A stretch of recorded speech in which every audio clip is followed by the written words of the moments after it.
However, this is just for obvious reasons. When you look at the whole thing, Australia was influenced by many different nations.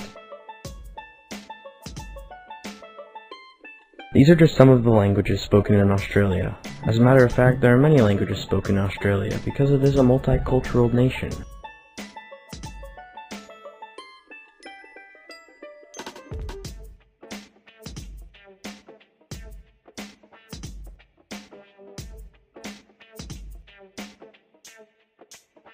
I only say something about drinking because it is a well-loved leisure activity in Australia. However, how does all this culminate into Australian nationalism? Take for example the game cricket. Australians love this game and it brings them together to form a sense of pride for their country.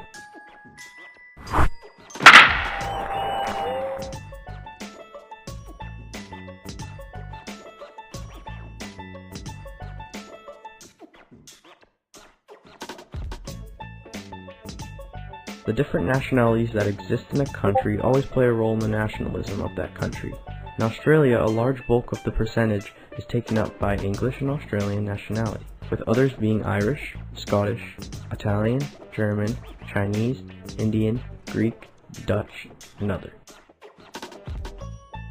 What truly binds the Australian people together is their history.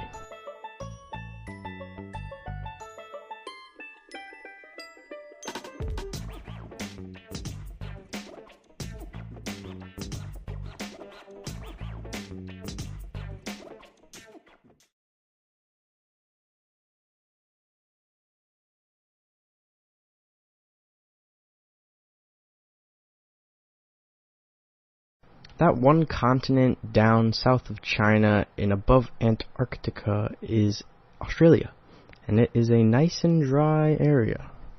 Besides being extremely dry, Australia is low, flat, and the smallest continent in the world. With that type of climate, Australia has more than 1/3 of their geography taken up by desert, with the rest being your average plains, fertile land, rainforest, and mountains. But what does the geography have to do with the nationalism of Australia?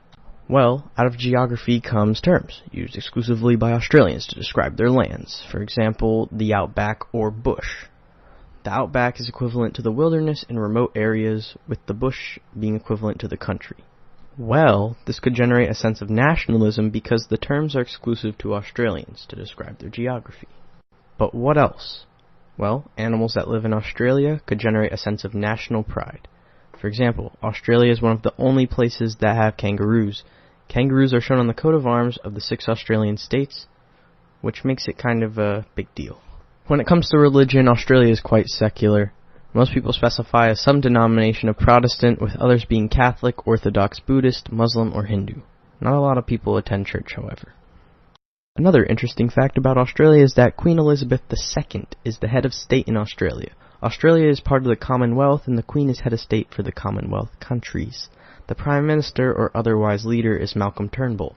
To put it simply, nationalism is generated out of the different things a country may do or have. Australians view themselves as different from others, just as an American might view themselves different from others. We all do different things in our countries. Australians have their awesome accents, which are unique and different from others. I mean, it's close to British, but this broad one is not. But anyway, if you look at an example of everyday life, people who see themselves as unique from others may like that, and they might enjoy that, and it might make them feel pride for themselves. It's the same for countries. If they have something that's unique and different, then they're going to have pride for that. And with that, I hope this presentation helped you learn more about Australian nationalism.